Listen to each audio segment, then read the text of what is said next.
a huge deal of the fact that they surpassed 100 million accounts. Huge statistic, staggering statistic. I have 4.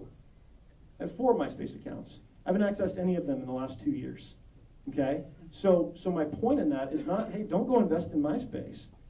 Some of us may think that it's turning into an online ghost town, but my point is that you've got to look at the other side of these statistics. You're doing your clients or you're doing your marketing team or your company a disservice by not looking at the other side of these statistics and looking at a video like this and saying, oh man, we got to get all over social media. Where's our Twitter account? Where's our Facebook fan page? We all feel that pressure in some way. I know we do. Probably why a lot of us are here. We need to look at the other side of these statistics. Another statistic, Twitter. I think we're up to 23, 25 million Twitter accounts now. 80% of Twitter accounts that have been started have been used less than 5 times. 23, 25 million, that's a lot of accounts. 80% of those have been used less than 5 times. That's the usable statistic. That's the stat that we need. If we want to know, hey, how many people do we have a chance to talk to here? Steve Latham, I don't know if he's in here. I know he's around here somewhere. He posted just a couple of days ago on his LinkedIn account. What was the statistic? It was 75% of Twitter activity comes from 5% of its users. There's a very, very large group of committed people to Twitter as a tool. We all know this, but it's not 23 million people. It's not 25 million people. There's a smaller group that's incredibly committed to it, and there's a very large group that videos like that would have us believe we can talk to through Twitter that aren't using it. Last statistic I wanted to mention, and I'll preface this by saying that I'm a huge proponent of research. I do not mean to discredit research as having a ton of value. There's some people in here that would kill me if I said that. But one of the stats in the video, and this is one that I actually thought was entirely usable. So that is a tremendous statistic that we have to pay attention to. 78% of consumers trust recommendations from online peers, while 14% trust ads. 78% trust recommendations from online peers, while 14% trust ads. On the surface, what does that tell us? Stop investing in advertising. Invest in getting people talking positively about your brand, right? Okay, Razorfish recently came out with a study. They called it their social influence marketing report. That's social influence marketing is their nonconformist way of saying social media. I quote, consumers are more likely to trust television ads than online friends when making purchasing decisions. Okay, that leaves you scratching your head a little bit. That completely contradicts the stats we just saw in that video. Now, I'm not saying that we can't have credible research. What I'm saying is I'd love to see a list of the profiles of the people that were surveyed for that video. So we have to look at the other side of these statistics. So the next point that I wanted to get to, as I mentioned earlier, sorry, I'm kind of skipping through this presentation here.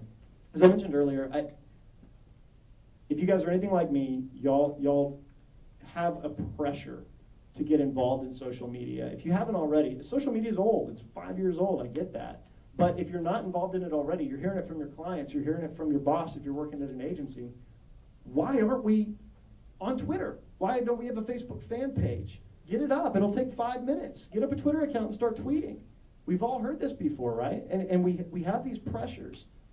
And I want to use my experience in wine country. I want to use my personal experience with my grandmother and my dad. And I want to use some statistics to make 2 primary points. The first one is this. For years, we haven't built our strategies around our tools. But all of a sudden, we're doing that. We've got brilliant marketing minds saying, guys, throw up a Twitter account. We need Twitter. We're silly if we don't have Twitter. We're an interactive agency. Get Twitter up. But we're not building a strategy that Twitter fits into. We're building a strategy around Twitter. Now, I would argue, and again, I realize that this is a controversial point, so I hope there's some time to discuss afterwards. If anybody disagrees, I'd love to talk about it. I would argue that because we have this new series of tools, we shouldn't be changing the way we're approaching them. What have we always done? We've identified our target audience, we've identified our message and our strategy, and then we've gone and picked the tools.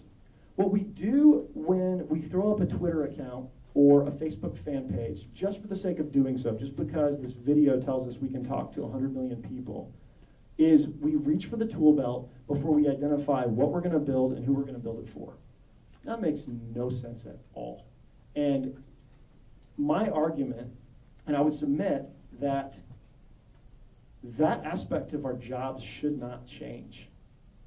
Identifying who you're going to be building for, identifying what you're going to build, and then and only then reaching for the tools that support that strategy. Reaching for the tools that allow you to speak to the people that you've identified that you need to be talking to. Again, if you want to talk to my dad, you better not be pulling Facebook out of your tool belt. It's not going to work. But I realize, again, that for a vast majority of the conversations that we're having, for a vast majority of the consumer segments that we're talking about, Facebook does work because there's millions of people on it. It's a tremendous low cost in the short term, costs a lot of money to do Facebook or even Twitter the right way in the long term, but high visibility, it's a tremendous, tremendous option. But I'm not comfortable saying that it's right for everybody because I think that we've shown that it's not. So that's the first point. We're not changing the way we're doing things. We're starting with the target audience. We're moving into the strategy and the messaging. And then only then we're identifying the tools that make sense for that engagement. And the second point I want to make is this. At the beginning of this discussion, we asked the question, is it that simple? When we see these videos and we get excited and we get emotional and we say, oh man, I'm so glad that I'm getting to do this. I get to tweet. I saw a session earlier with people that get to tweet for Whole Foods and coffee grounds and sweet leaf tea. It's an awesome job. But I don't think it makes our jobs easier. I don't think it's the golden egg. I don't think it's the magic beans. In fact, I think it makes our jobs more complicated. In a good way, in an exciting way. We've got tools now that are dynamic. These tools, 2 years ago, I would have been standing up here telling you, invest in MySpace. Do you guys see how many people are on MySpace? 2 years later, I'm probably not going to be singing that tune. 2 years from now, I just read an article, and again, I'm not saying that I think this way, but I read an article just this last week predicting that in the next 5 years, Facebook is going to be an online ghost town. Not going to be anybody using it. And I don't know that that's going to happen. But and again, I do believe in the long-term impact of social media. It's the first time that consumers have been empowered the way that they are now. And so I want to be really, really clear about that, but I don't think it makes our jobs easier. I think it makes them more complicated. We've got to be creative about the way that we're speaking to these consumer segments. We've got more tools now. We don't have less. Now, in a few years, I assume that we can take the newspaper tool out of the belt. But we've got a growing number of tools hanging off of our tool belt, and they're not hammers and nails anymore. They're radial saws. They're dynamic. They require us to be trained and to think.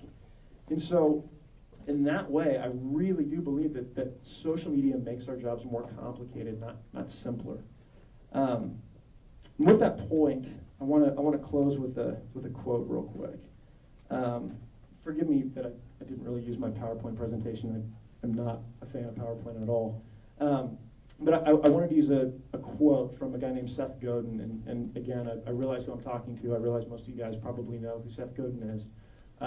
He writes the most popular, most read marketing blog on the web right now.